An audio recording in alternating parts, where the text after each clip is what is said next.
So we're going to finish this head and neck session. I want to remind everyone that this session, it being an hour long, fulfills the criteria for the SAM certification. So please, everyone should have gotten a sheet that they could fill out, and if you didn't, you can get one at the back of the room. So this panel discussion is going to be on T4 laryngeal cancer surgery versus radiation therapy. Again, I'll serve as the moderator. Initially, we had some thoughts about a 60-minute panel discussion, and I thought this would have been a great topic, panel discussion, absenteeism in the workplace. But we changed that a little bit to a 60-minute debate, and each speaker gets 60 minutes to stake out their position, and each speaker is allowed a 5-minute rebuttal. Each speaker gets 30 minutes, I apologize. And then there'll be 10 minutes allotted to questions at the end. Just testing everyone's cardiovascular function. And please use the open mic. I'll try to make sure I reserve a little more time for it this time. So our discussants, sticking with our theme, Ted Teknos from The Ohio State University. Dr. Teknos is the David and Carol Schuler Chair of Head and Neck Oncologic Surgery and the Chairman of the Department of Otolaryngology at the Ohio State Wexner Medical Center. Dr. Teknos received his MD in otolaryngology residency training at Harvard Medical School. This was followed by a head and neck oncologic and reconstructive fellowship at Vanderbilt University. He also serves as Medical Director of Development at the James Cancer Hospital. He's the author of over 150 manuscripts and book chapters. He's the PI of an NCCN Phase 1 clinical trial, co-PI on 2 NCI-R1 grants, looking at HPV-associated head and neck cancer and cancer-initiating cells and treatment resistance. Dr. Teknos also serves as a member of the NCI Head and Neck Recurrent and Metastatic Task Force, so we welcome him. His opponent, Jonathon Beitler.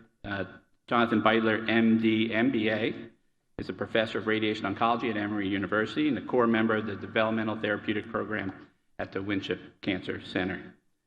He received his MD from the Medical College of Pennsylvania, his MBA from Columbia University, general surgery training at Downstate Medical Center, and radiation oncology training at Memorial Sloan Kettering.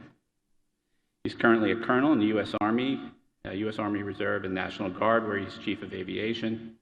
This might be trouble for Ted. He's the author of numerous manuscripts and book chapters, is a member of the NCI Head and Neck Steering Committee. He also serves on the editorial boards of Head and Neck, Journal of Clinical Oncology, and International Journal of Radiation Oncology, Biology, and Physics. We're expecting a civilized debate. Surgeons can get physical, and we just need to be careful. But as I warned Dr. Teknos, with proper military training, radiation oncologists have been known to remove a larynx. So with that, I invite our first discussant, Dr. Teknos.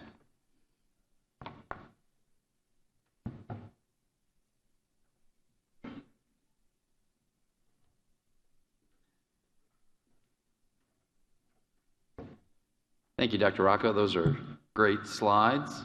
And I also want to thank both Dr. Rocco and Dr. Rabin for the invitation to speak, as well as the meeting coordinators, especially my friend Dr. Chakrabarty at Ohio State. So what I'd like to discuss today, I think I need Sue Yam's, step up here. But no, I can see over, but. That would be embarrassing, Jim. But I purposely didn't do that. That's right. But what I'm going to be discussing today is management of T4 laryngeal cancer from the surgical approach, and I'm really looking forward to the debate with Jonathon. I promise I'll be very respectful of authority. So management of T4 laryngeal cancer traditionally has been a mainstay in the field of surgery. Up until the VA laryngeal cancer trial, headed by my former mentor, Dr. Greg Wolf at Michigan, surgery really was the standard of care. And some would argue for T4 laryngeal cancer, and some would argue that it still is. However, the tide started to shift with that study. back when it was published in 1991. So in that study, I'll point out a few things specifically about T4s. There were about 25% T4s in that VA laryngeal study. And when you compared them to non-T4s, 56% of T4 cancers required salvage laryngectomy in that study, unlike the 29% of T1s through T3s. So a much higher rate with induction chemotherapy of laryngectomy in that study. Interestingly, the RTOG 9111, which has been touted as instituting standard of care for chemo and radiation therapy in the larynx, excluded T4s of the larynx. So we have no data, obviously, on that one because T4s were excluded. The next important study that I'll talk about is the University of Michigan Chemoselection studies. And I'll go into a little bit more detail with that in a little while, but in that specifically, there was induction chemotherapy followed by concurrent chemoradiation therapy in responders. And there was a fairly respectable 58% laryngeal preservation rate, which is better than the previously noted 44% in the VA laryngeal study. And you can see the overall survival stats and the disease-specific survival was quite good in that U of M study. And that's the University of Michigan, if there's people from Miami here, not to disrespect anybody. And then finally, we've heard a lot about the University of Chicago at this meeting earlier today, and they had an innovative study where they showed that a 4-year survival and using their specific regimen of induction and concurrent therapy resulted in a laryngectomy-free survival of 86%, as well as an overall survival about 53%. We'll go into these in a little bit more detail, but this data really started to start the discussion about management of T4 tumors in a organ-preserving approach. Now, I'm sure radiation oncologists are sick of seeing this slide.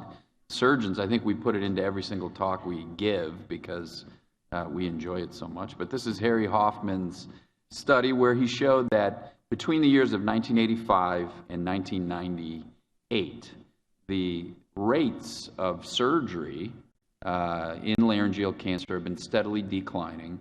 The rates of chemo and radiation therapy, which is the bottom line there, and I'm sorry, I can't point. Oh, sorry. Can we go back a slide? Or did I go back? I did go back. Okay, sorry. There's no pointer, so I touched the red button. That was the back button. I apologize. But the bottom line there is the radiation and chemotherapy line, and that has been steadily increasing since the VA laryngeal study was published. Now, the results of that have been a concurrent decrease in overall survival for laryngeal cancer. You can see that between the years of essentially 1988 to 1998, there's been about a 3.4% decrease in survival for laryngeal cancer overall. And interestingly, in T4s specifically, T4N0 has had an increase in survival, and I put an asterisk by that. And T4s with neck disease has actually had a substantial decrease in survival. And the reason I put the asterisk next to it is, as Dr. Beitler is going to talk extensively about, all T4s are not alike. And the 2002 staging system, T4, just had a little bit of invasion of the cartilage, not necessarily transmural involvement of the cartilage. So a lot of these T4s, I would argue, were really T3s in this study. Regardless, though, you can see that it has had an overall impact on survival. So to go in a little bit more detail on the University of Michigan chemoselection strategy that was used, because I think this is important to point out some differences with regards to this therapy. In this trial, T4 laryngeal squamous cell carcinomas were given induction cisplatin and 5-FU. And you can see that it was actually, we gave 2, and I say we because I was there at that time, 2 cycles, and then we would reevaluate the response to therapy. Those that had less than a 50% response had salvage laryngectomy on the front end. That's the bottom arrow. And those that had a greater than 50% response went on to have concurrent chemoradiation therapy, which was with cisplatin. And then after therapy, those that had residual neck disease would have a neck dissection, and a biopsy was performed, so on and so forth. So that was the schema, and this is a busy slide, but I think it's very instructive for the points that I'm trying to make. If you follow this, and I wish I had the pointer, but I can walk you through it. If you go on to the bottom part of that arrow, those patients that had less than a 50% response of their tumor, there's 7 patients. One of them died, and I'm getting old here, so my vision is going, but one of them died without having had salvage surgery due to comorbidities, had radiation therapy alone. And then 6 were actually given salvage surgery on the front end, which is, in essence, is really like a total laryngectomy because they failed that chemotherapy. They did not get radiation therapy till post-op. 4 of those 6 patients were alive, and 2 were not. So there was, in that small cohort, about 2/3 of those patients survived. If you look at the upper arm, there was 29 patients on that arm. 1 died of chemotherapy before they completed the full course. And then of those that survived, and I won't go into all the details, but there were 4 that still had persistent disease, required surgery, and that included everything from laryngectomies to neck dissections. So that's 4 in that part. And those that had a complete response, that's another 19 patients. There were an additional 6 surgeries in that arm that needed to be completed.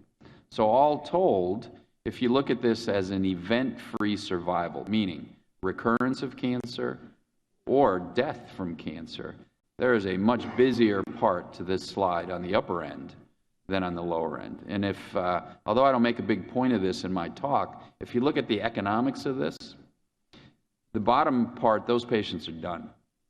The upper part of this, they've had multiple additional surgeries, readmissions, laryngectomies, so on and so forth. If you were to do quality adjusted life year analysis and an economic analysis, it would be a no-brainer which of these 2 would be most cost effective. In addition to that, this University of Michigan study then showed what the probability of laryngectomy was. It was about 55% at 10 years. And in addition, only 13 of the 36 patients that were to have laryngeal preservation ended up actually achieving it. And that means they had a larynx and it was functional. So only about 1/3 of the patients were alive and had a functional larynx.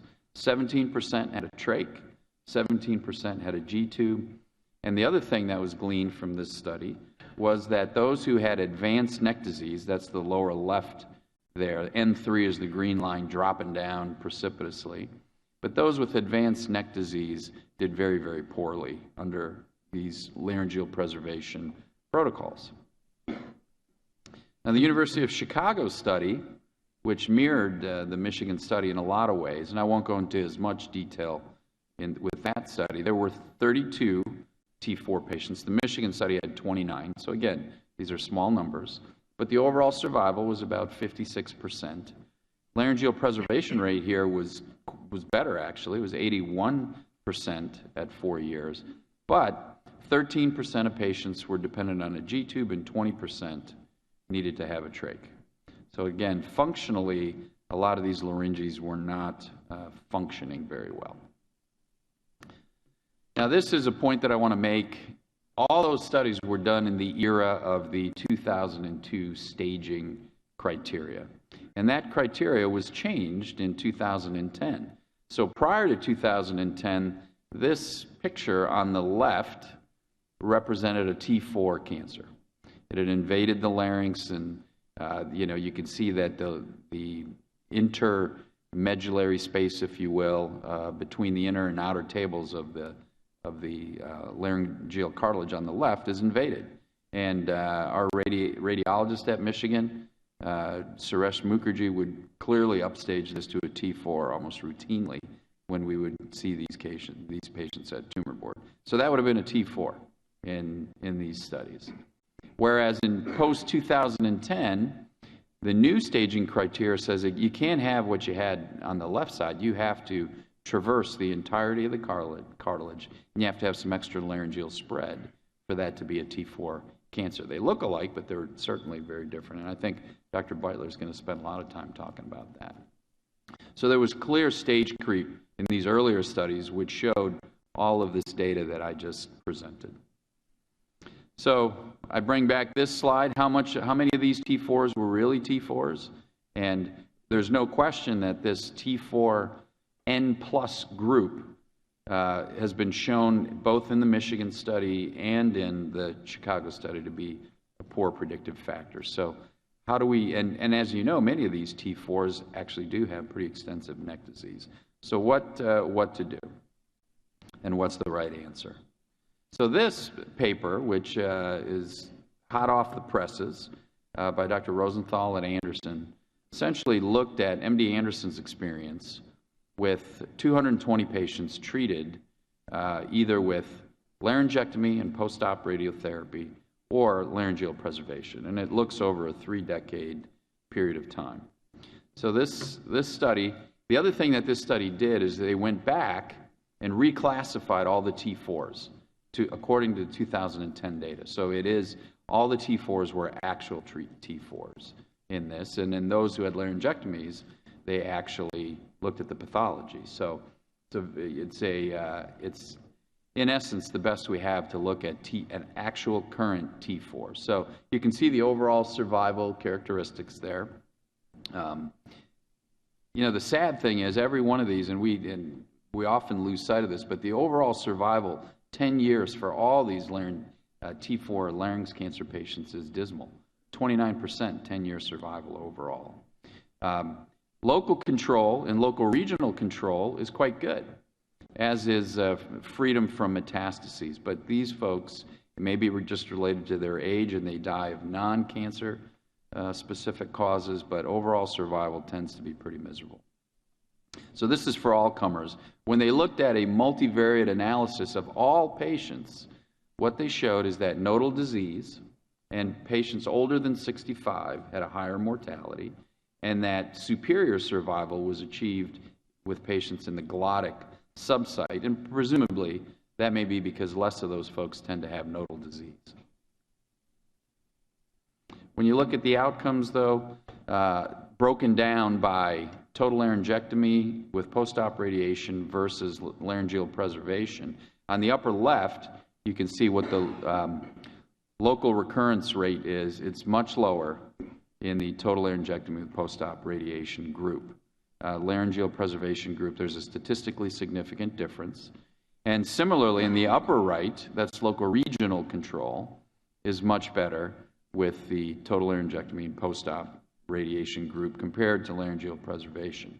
However, when you factor in the fact that 60% of laryngeal preservation patients underwent successful salvage surgery, the 10-year local and local regional control was not different between the two groups.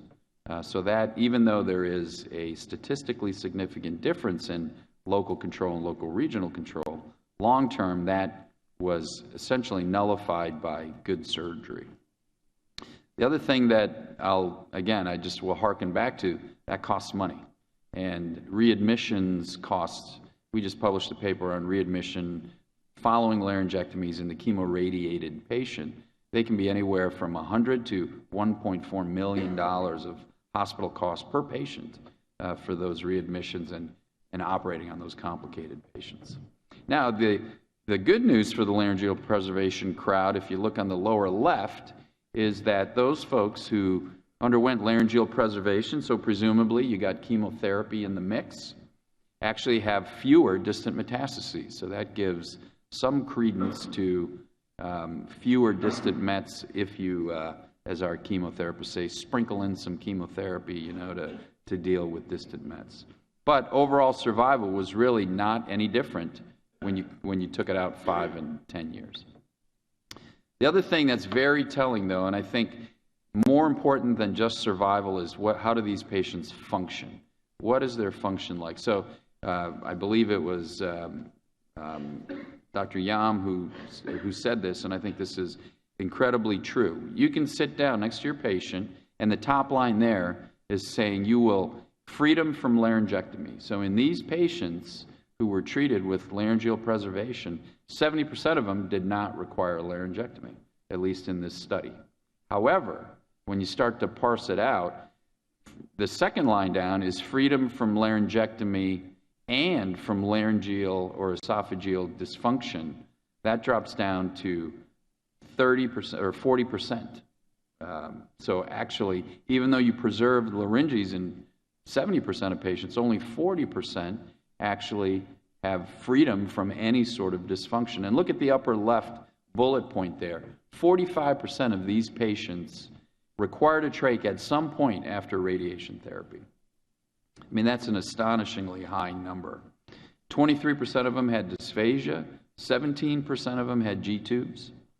And if you look at the lines at the bottom, LEDFS, that means laryngoesophageal dysfunction-free survival. So those that survived and had no dysfunction at all was only 13% at 10 years, which is frankly pathetic. That's really bad. And the laryngectomy-free survival at 10 years is 10% at 10 years. So again, so if you say, oh, you have a 70% chance of preserving your larynx for 10 years, what kind of larynx are you going to have is the real question. And I think this helps answer that question. This is also an incredibly important slide.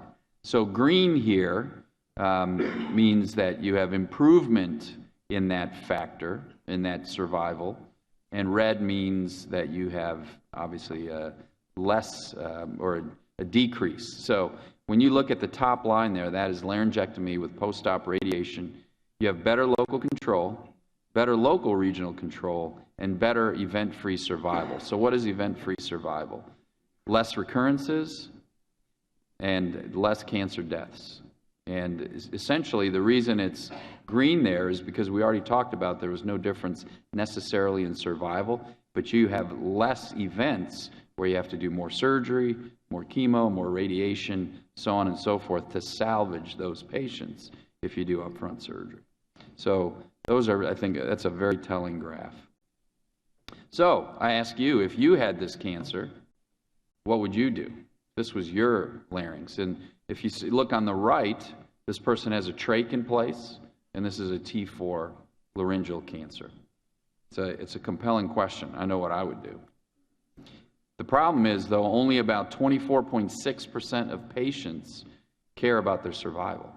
They're more interested in keeping their larynx and preserving their quality of life. And we just went through all the challenges to quality of life that occurs in these treatments. But interestingly, it's the way we present things. There's been a 48% reduction in laryngectomies since 1991. So I think we're presenting these, I think, as a 70% chance of keeping your larynx, but we're not addressing the patient's real concern, which is how is this going to affect my quality of life. So in summary, I think I'm on time. All right, the 5 and 10-year laryngoesophageal dysfunction-free survival in a laryngeal preservation patient is only 32% at 5 years and 13% at 10. And that's been consistent both in the Michigan studies as well as in this latest MD Anderson study. At 5 years, only a third of patients are alive and have a functional larynx. And if they have big nodal disease, beware. Those patients tend to do notoriously poorly with laryngeal preservation.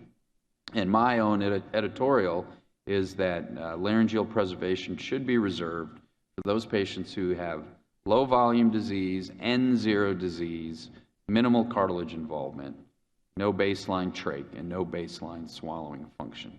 So in my mind, surgery remains the standard of care. Now, when many of us were in medical student, you probably remember surgeons saying, nothing heals like cold blue steel. But I've modified that because what I've learned is that Our radiation therapists are our best friends, so nothing heals like steel with post-op radiation. But what I've found refreshing is I think we all share in our disdain of medical oncology, which is very good.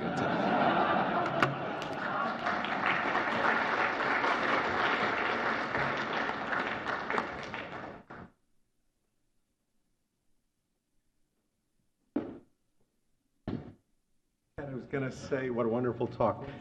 Oh, thanks. What a wonderful talk. And Ted, I was going to say that how in head and neck cancer we're really multidisciplinary and we all get along so well.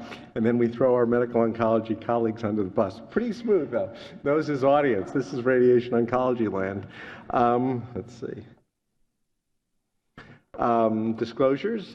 Tomorrow is my first day of active duty for training, which we do every year. I've been in the Army, Reserves, National Guard for 32 years, 1 month, and I can't figure out the number of days. That's a CH-47 Model D, and that's Niantic, Connecticut, where I'll be tomorrow morning at 5 a.m., and I think I wish I was going to be here tomorrow, but that's a secret.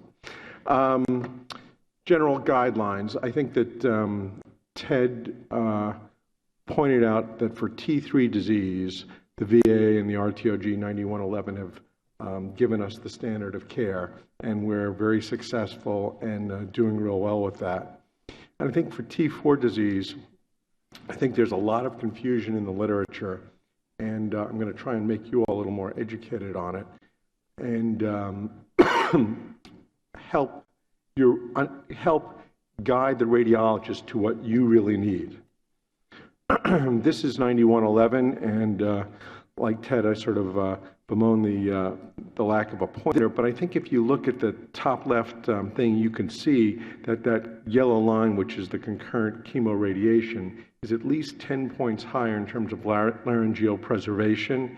You see local regional control in the D slide, the bottom right, at least 10 points higher, showing that though we sometimes don't understand the medical oncologists and the way they do things, they do help us.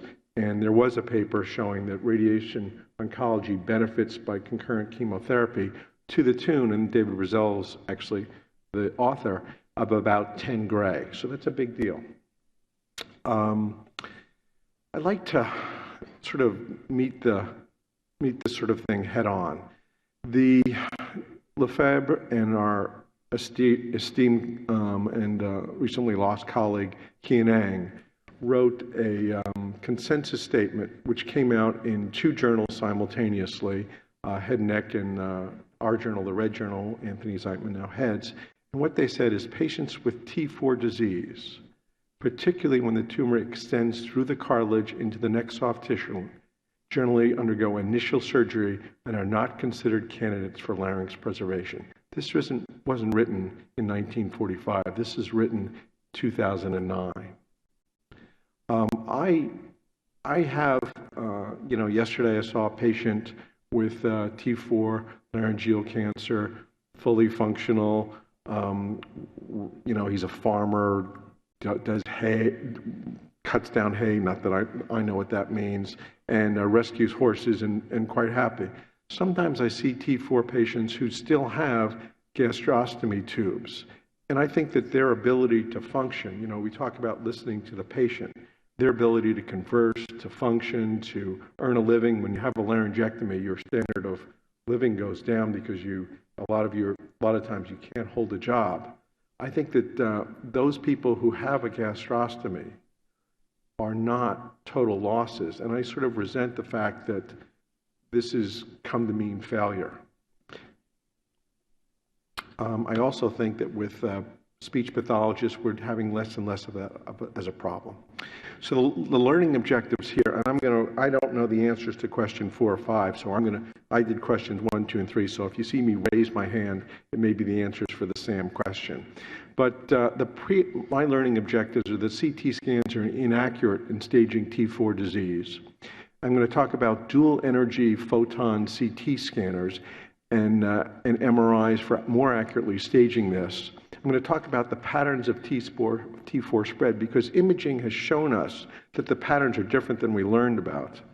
and that there's no survival penalty for the T4 patients, even within the VA trial, who tried larynx preservation. Now, this is going to be a little challenging without a pointer, but this is a transverse section. E, of course, is the epiglottis. FC is the false chords. You can always tell, because this is from Kirshner, who I had the pleasure of working with for a short time. You can always tell the true chords from the false chords because the false chords have glands in them. V is the ventricle. The apex of the ventricle sort of curves up. T is the true chords.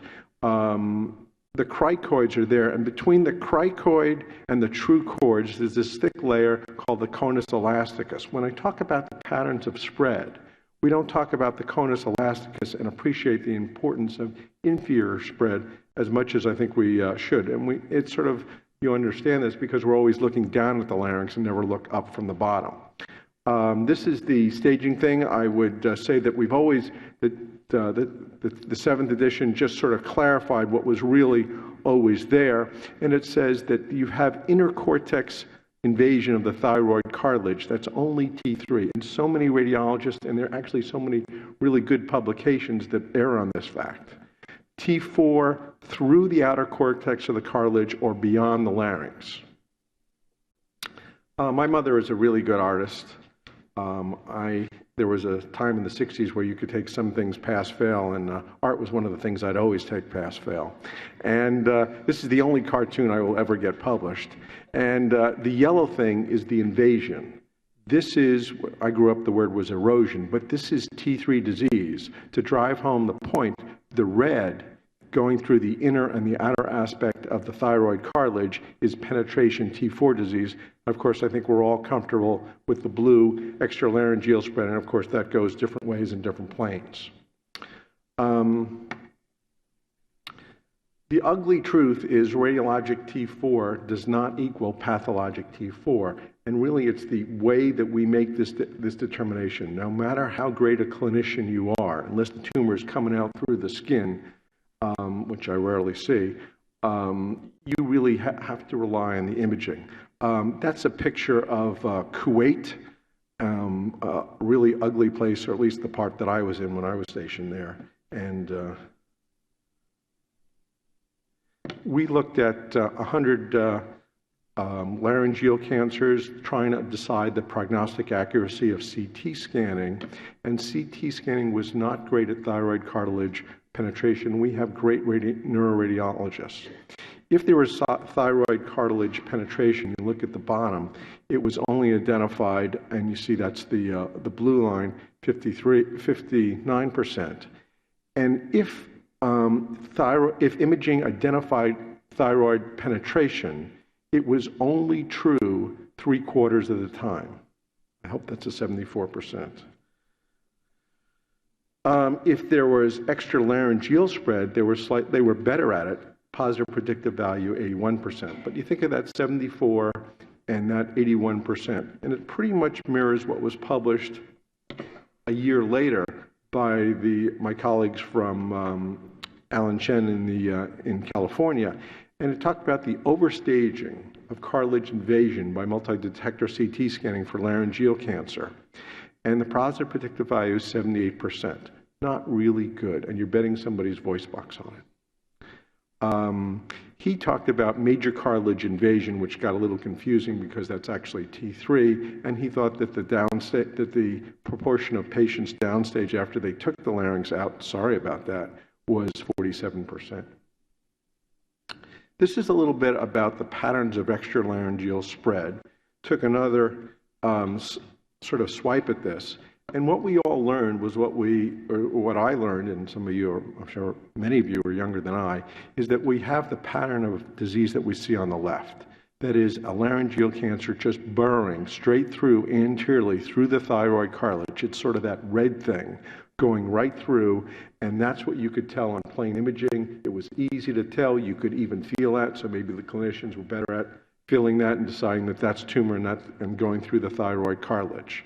Another pattern of spread, which is I think we learned a little bit more about from the VA study, was the superior spread. There you see the thyroid cartilage and the cricoid intact, but this white scurrious tumor going superiorly up and over and going into the base of the tongue. I'm raising my hand in case anybody's filling out these SAMS things. The thyroid cartilage penetration anteriorly, and you got to tell me the answers to 4, 5, 10. The anterior invasion was slightly less than half, 44%. Surprisingly, posterior invasion was actually pretty common, and if you think about it, you see the thyroretinoid widening and it going posterior to the posterior pharyngeal wall. I think a lot of the things when they take a look at why radiated patients do worse include the T4Bs where they're going into prevertebral fascia. You want to give people the opportunity to respond, and yes, the surgeons won't operate on that because they're inoperable by our staging system, and I think that's sort of what makes us look bad. When I started at Sloan Kettering in a place that was sort of notorious for being very aggressive, we gave up on some patients who were just too advanced. We hardly give up on any patients anymore, and somehow that's got to be put into the criteria. And the last thing I want to point about is the inferior invasion through that conus elasticus was relatively common, 33%, a third of the patients. To me, this is a beautiful slide, and of course, my kids would all make a face. But what it shows is a horizontal view showing that the thyroid cartilage is totally intact, yet the cancer is penetrating through that thyroid notch on the part and going anteriorly. So thyroid cartilage is not the only way to go, and I want to make that sort of clear. We have at Emory, we have about 3 of these dual photon CT scans, and despite my pleading, we're not really tuning them the way we should. You used 100 or 140 kV voltage tubes, and there could be 1 tube or 2 tubes, there's different technologies, and you tune them for your target. For lung cancer, you might tune it for iodine, soft tissue, or air. For head and neck, it's iodine, brain parenchyma, and hemorrhage. And if you look at A on a sort of a conventional CT scan, you'll see in that white arrow the thyroid cartilage unequivocally being compromised. Look at B, and you see that the thyroid cartilage used based on the iodine sort of software is totally intact. There are surgeons who say that if the thyroid cartilage framework is damaged, that you will never have a functional larynx. And so some of these people, it's very important. They don't care so much about the extralaryngeal spread as they do the thyroid cartilage skeleton. Dr. Becker is really the leader. She's a European and the leader in MRI technology. And there were some old criteria for MRIs, and they got a terrible name because T1 image, you could see peritumoral edema. And if you saw it on the outside of the thyroid cartilage, you'd say, aha, we have disease outside the thyroid cartilage, extralaryngeal spread, and they overcalled lots of stuff. If you look at the red box, these are the new criteria. And what you have to see is you use the T2 image on a sort of a fast spin echo to show that if you have tumor that's the same brightness as the tumor, the known tumor, and the thyroid cartilage, you have a really good bet at calling thyroid cartilage invasion. Same thing on the gadolinium enhanced T1 image. If it's higher than that of the tumor in both the T2, I'm now skipping down to the black box, or on the gadolinium, it's actually inflammation. So you can get inflammation, another way to get a false positive. And as you might sort of suspect, I can give you an example.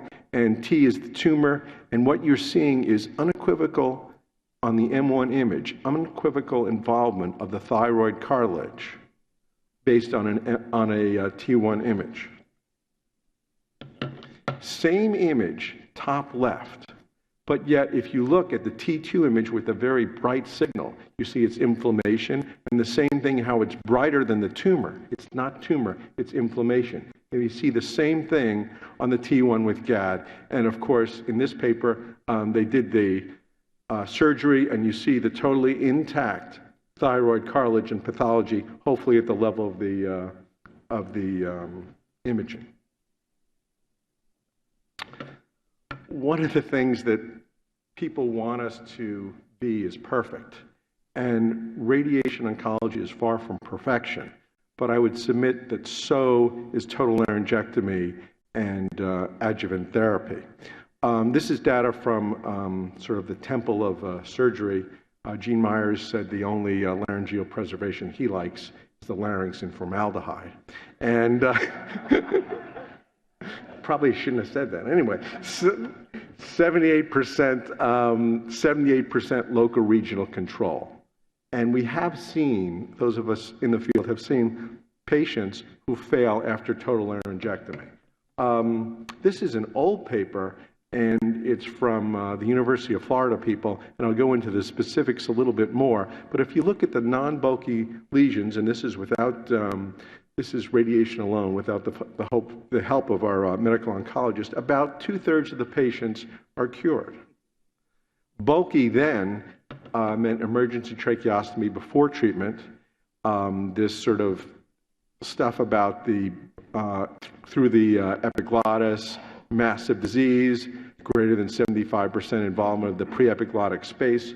But I think what really, this was in 1998, but 20 years later, what the University of Florida still believes in is tumor volume greater than 3.5 centimeters for true vocal cords and greater than 6 centimeters for supraglottic laryngeal cancers. And Bill Mendenhall and I just sort of disagreed on a paper about this about a month ago. Anyway, this is without chemotherapy. This is data from Chicago. Does chemo and radiation have a track record for T4 laryngeal cancers? And it does. Take a look at the bottom right, and I wish I had the pointer, and I show you the difference between 9111, which we remember was only T3 disease, except for less than a centimeter base of tongue involvement, versus large volume T4 degrees. The local regional control was relatively similar, 78 versus 72%. Distant disease, there's trouble there, no question about it. I'm going to talk about taxanes in a bit. Overall survival, no difference. And laryngeal preservation rate, still a pretty good 88, 81% comparison, T4 disease. This is a study from Alabama, from the Bonner group, and they describe minor cartilaginous invasion versus major. And if you take a look at what I've showed you with my cartoon, it sort of makes the difference between T3s and T4s. And local control, yes, they do worse. Not terribly, about 60% here. That's not awful, but there's no survival penalty. I think that's the theme. This is the local recurrence-free survival that Ted has already talked about, and this paper is not quite hot off the presses because I don't think it's published. I think we both got it offline. But remember that laryngeal preservation arm, 60%, 2/3 of them, are going to be salvaged by radiation therapy. So they're not really lost. And this bottom thing is a slide I took from Ted, and I think he made the points real well. We do well, there is surgical salvage, and we're not giving the patients any penalty in terms of survival, which is a big deal. I think that the MD Anderson stuff was done over decades, technology changed. I think their chemotherapy was all over the place, but we didn't hurt people with survival. And the other thing is, this does include the patients in any retrospective study that the surgeons turned down. They were too sick, they were too far advanced. So there's an inherent selection bias, especially at a surgical place like Memorial or MD Anderson. Anyway, lessons from the VA. Larynx preservation did not differ according to cartilage involvement. It was affected by size. All T4s, there's no difference in survival. Chemo, then radiation versus surgery and radiation. And that for the T4s and zeros, survival was better for surgery and radiation. And that's, I think, because we really didn't know how to take care of these chemotherapy patients that well. And I think we've gotten a lot better with our antiemetics and a whole bunch of other things like feeding tubes. The take-home points: larynx cancer can be misstaged by imaging. There's new criteria for MRI that you should be educating your radiologist on and how important it's for you. And dual energy for CT scanning. Emory has them, we don't use them right. Extralaryngeal spread goes through the thyroid less than 50% of the time, so look for other ways of extralaryngeal spread. No survival penalty. I think that laryngeal conservation is reasonable for many T4 patients. If they will enjoy a functional larynx, and a plug for our speech pathologists, I think they should be part of all the evaluation processes when you're making the decision between surgery and radiation. Thanks. So I guess this is rebuttal time.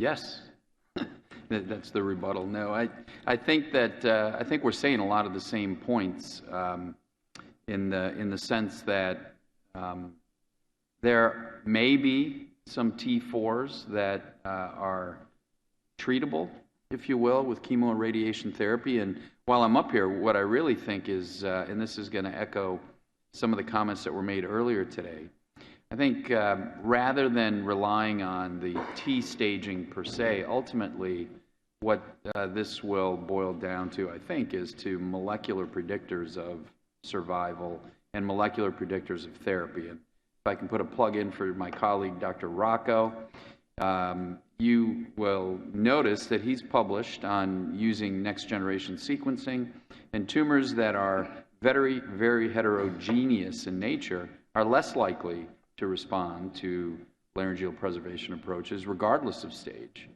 not just T4s. And those that are more homogeneous tend to respond better. So I think in the future we'll be looking at those types of molecular markers, and maybe Dr. Rocco can comment on that a little bit more. I think getting back to this discussion, another point that I want to make is that I think it's very important to realize that there is better local regional control and better local control with surgery. That's indisputable. There's better event specific survival, meaning less recurrences, less need for more treatment if you do surgery up front for these patients. And whether we like it or not, in the future, one of these death panels is going to come up and say which one is better, which one costs less. And I think the answer will be very clear, which costs less. The one that has the fewer events, the one that has the fewer ticks, if you will, in the package of care, meaning you don't need as many surgeries, you don't need as many hospital stays, you don't need as many readmissions for fistulas, so on and so forth. So I think that's my rebuttal, in that I think in this day and age, there are some patients we'll be able to treat with laryngeal preservation. We'll have to do more surgery on them. They'll have to be readmitted more often. And in the future, I think the economics of this is what's going to drive it. And secondly, I think the molecular markers and very novel next-gen sequencing approaches are going to be the determinants that will really sort of answer this question for us.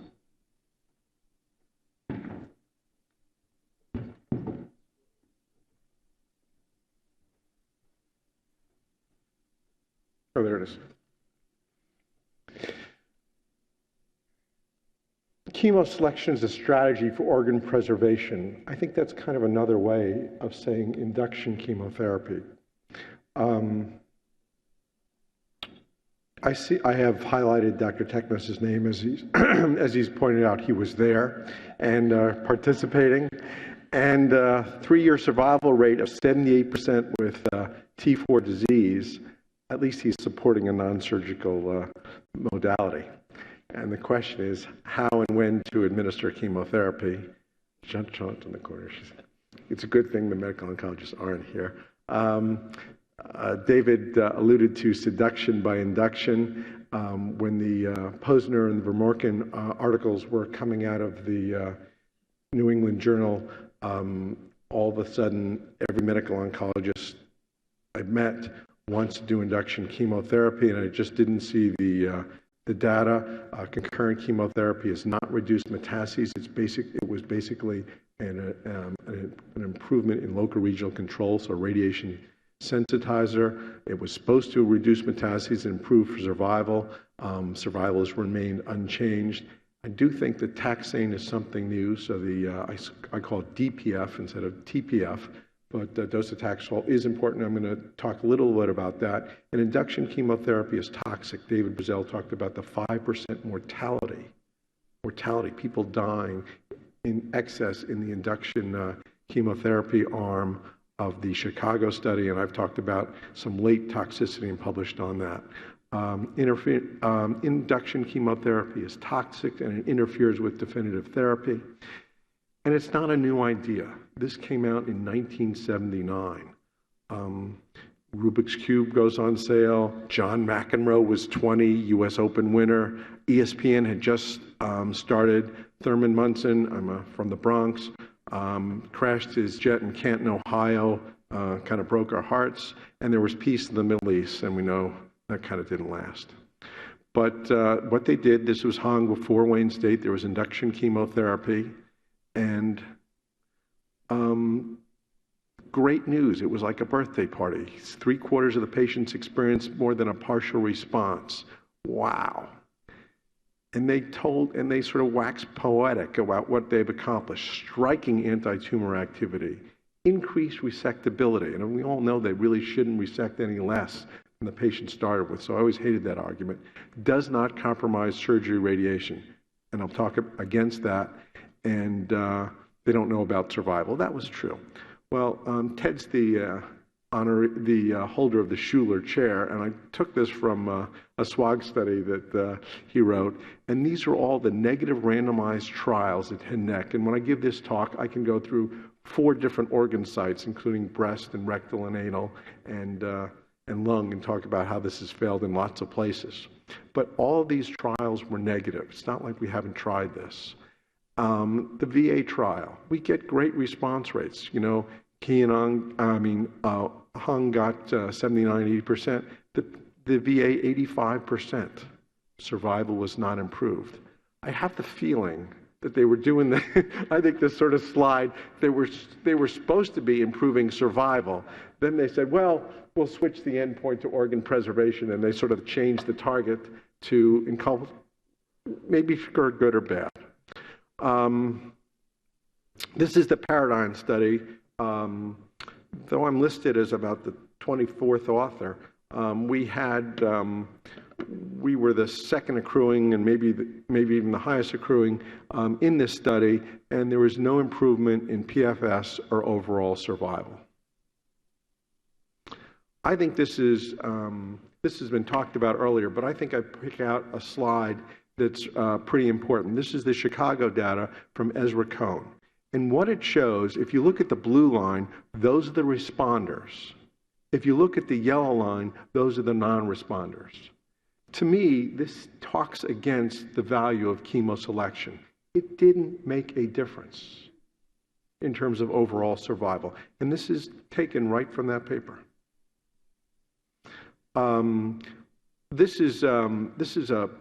This is from Posner's paper, and what you see is over 500 patients, and only 73% completed their chemoradiation, and only 79% got started on the chemoradiation, a 21% difference. As you remember, the paper compared, I call it DPF versus PF, and saw an improvement in survival. The improvement in survival was 14%, but they didn't account for the 21% who never saw curative therapy. Yep, I have switched the slide. Sometimes I can't tell, but this is the Vermorken paper. The same thing. The Vermorken, the second part of it didn't include chemoradiation. It was just radiation after the sort of the induction chemotherapy. 11% improvement with the DPF, but a 23% dropout. So can Taxol and concurrent radiation therapy coexist if I don't like induction chemotherapy or chemoselection? And this is from Roy Tischler and the group at Robert Haddad from Boston. And the answer was yes. But here's randomized data from the RTOG. I don't think that this has sort of gotten the play that it really deserves. This is a phase 2 study with 2 experimental arms. For a phase 3 study, I think you have to compare the standard of care with something new. So neither of these was the standard of care. So here you had, this is a post-op study, and I would say that post-op patients tolerate less than de novo patients, so I think I make my case. But a big study with good follow-up, Everybody got 60 gray and weekly cetuximab, and these patients had either 2 or more nodes positive, extracapsular extension, or positive margin. And then they were randomized to either weekly cisplatin at 30 milligrams per meter squared or docetaxel at 15 milligrams per meter squared. Docetaxel was well tolerated. Both met the tolerability criteria predetermined in the study. There was a 10% improvement in 2-year overall survival favoring docetaxel. That's big. 10% is big. 2-year metastatic rate, cisplatin 25%. I would say that's almost a control arm because it doesn't really do much for systemic disease, whereas docetaxel of 13%. You're cutting down our metastatic rate, and there's no difference in local regional failure. So, do not be seduced by the dark side. There are no survival differences when you compare, when you really compare total laryngectomy and post-op radiation with definitive radiation and surgical salvage. I do think the taxanes have something to offer and should be incorporated in laryngeal preservation strategies. And I don't think we should do chemoselection or induction chemotherapy. Thanks very much. I guess I just have one question for the group. When I look at, whether I'm going to recommend organ preservation or surgery up front, I really look at function. And the other part that I also weigh a little bit is I look at salvageability, meaning that even if I see a tumor that has eroded through the cartilage and is in the soft tissue of the neck, but the function is pretty good, and I think you were referring to a patient like that, one of the concerns I always have is that, am I going to have that backup surgery in the end? And I think what happens is it ends up being a very small group of patients who don't have good numbers on that group of patients. There's always this belief you hear from, I hate to say this, our poor medical oncology colleagues aren't here, but that this tumor shrinks like a balloon in response to failed therapy. But we know it shrinks more like Swiss cheese, and at the edge of this, there could still be tumor, and I sometimes worry that I'm going to not be able to salvage that patient. I don't have the containment of the larynx. And I was just wondering if your organizations struggle with that and how you think of that in terms, does that weigh in on your argument of whether you're thinking of a chemoradiation or not? Sure.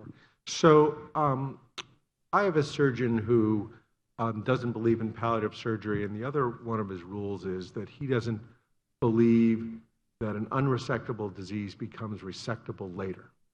So if he had prevertebral fascia involvement in the beginning, and what do? Well, this is a relatively young person, he's got a family, we try and do something, we give chemoradiation.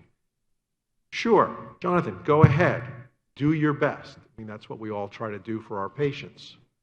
But he's not going to help me if I fail, and he says that right up front. On the other hand, there are 2 of the other surgeons would probably take a whack and try it. I would sort of be game to trying things because I'm a sort of an old brachytherapist, and I put catheters across the front of the vertebral bodies and salvage patients that way because I sort of re-irradiate them at the time because the surgeon doesn't have to get an absolutely clean margin.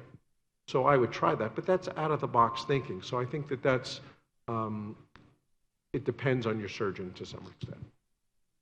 And I think that's a very good approach. Our approach, and I think Jim is relatively new to our institution, but at Ohio State, if they have a trach in place, if they have a larynx that is already not functioning well, or if they have evidence of aspiration ahead of time, they're going to be offered an upfront laryngectomy rather than chemopreservation in that instance. I think that for us, yes, I'll get to it. She's telling me what to do, which is how it is. Okay. I think that sometimes aspiration can be helped by speech pathologists, and they'll tell you that up front. And the other thing is sometimes we recommend total laryngectomy for the patients without good support, who you just aren't going to be compliant. I think that's an important reality we want to bring up. Sir. Thank you. Wonderful debate. I appreciate it. It's Wonderful being here. I'm Siavash Jabari from San Diego. A few years ago, I had a jazz musician who came in with very small volume T4 disease, minimal, if any, extralaryngeal spread, and we had a great team of head and neck surgeon, a good medical oncologist. We just agonized about doing a laryngectomy on him. It would have devastated his life.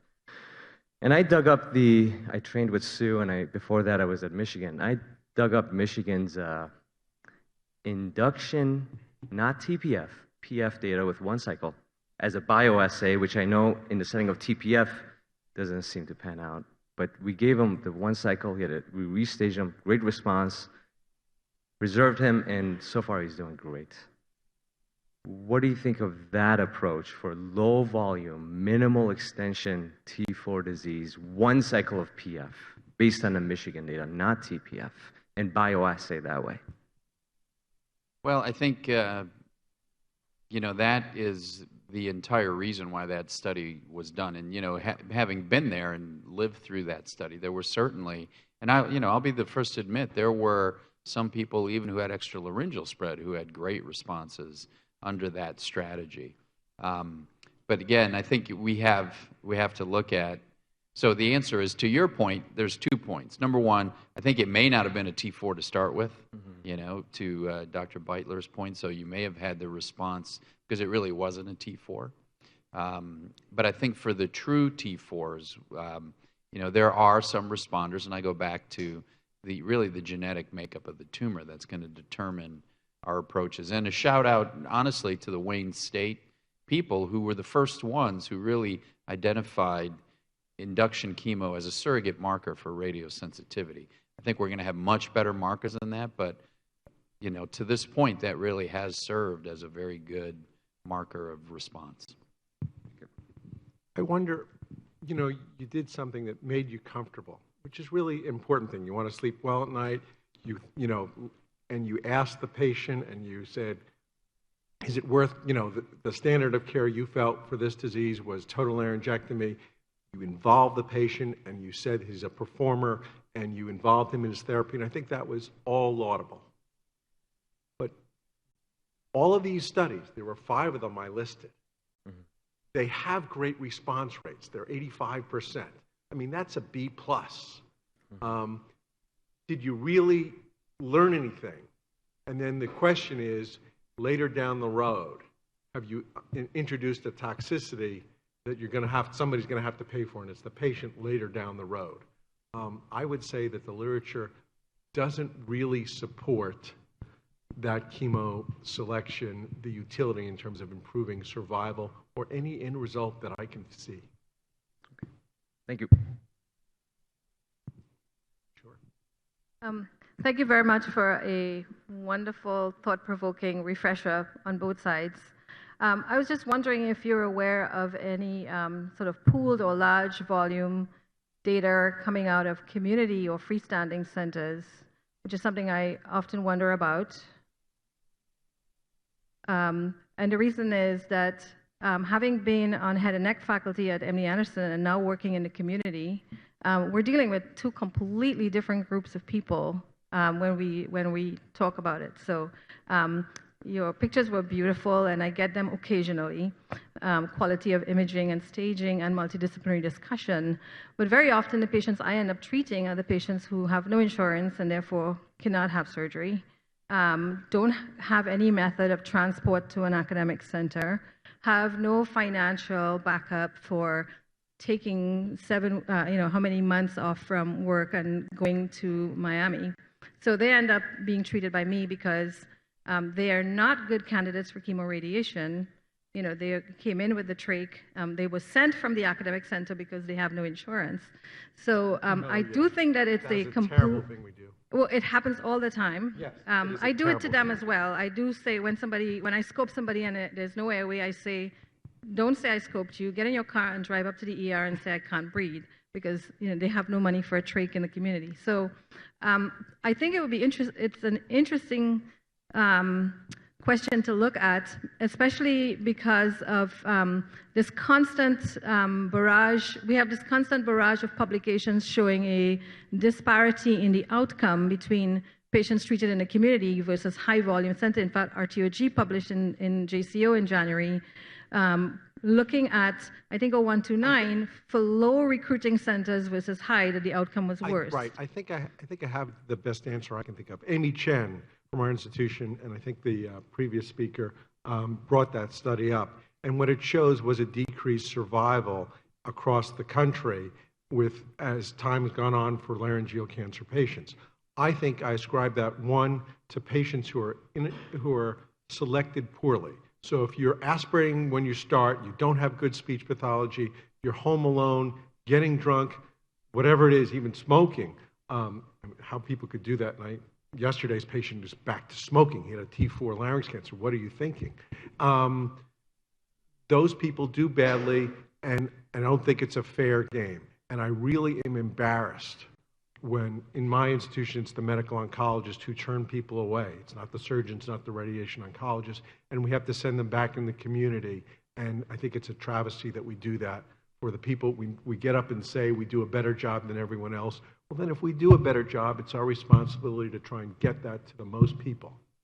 And we send people back, and I really am embarrassed that academic places, my own included, do that.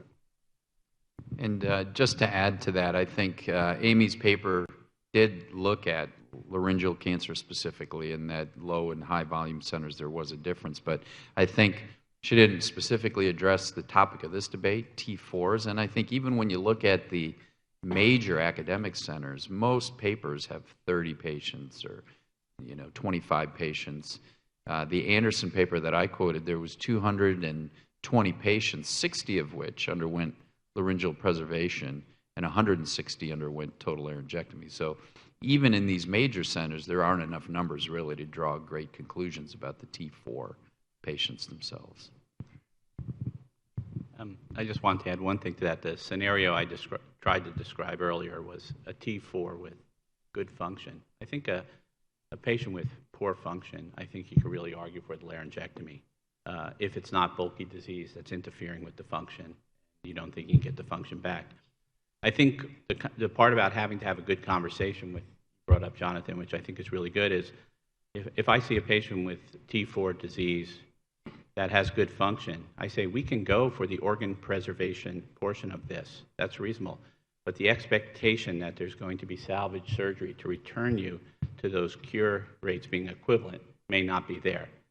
And I think that was the important point I was trying to bring up with that you have to unbundle them, whereas with the T3 and the T2, if you're going to go an organ preservation route, usually the function's good. You have surgery on the backside to save things. But in the T4, with good function, if you're out in that soft tissue, the way you respond to chemoradiation, my experience is it could be that you can operate, and you had some division among your own surgeons, but you may find yourself where if chemoradiation doesn't work, we're not going to have that additional thing. And I think if you have a patient who can understand that, I think that's a reasonable approach.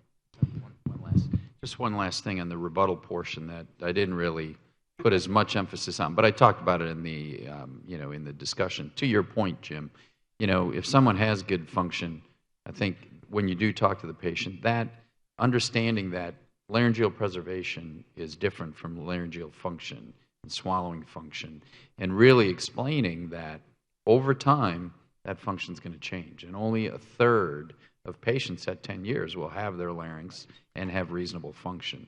And that's a very different discussion than saying, you have a 70% chance of keeping your larynx. I saw you clutch your chest, so you want to comment on that? We have 15-year data from 1903, and what we found that is as long as you don't have cancer, the eventual restoration of the gastric function, or the people who remain gastrostomy dependent is less than 10%. So the longer you look, there are people who return and later function well. So I'm not sure I'd always agree with that, and sometimes we have the pitfall of not following patients long enough. But good points. Go ahead, sir. Just to wrap it up. Oh, sorry.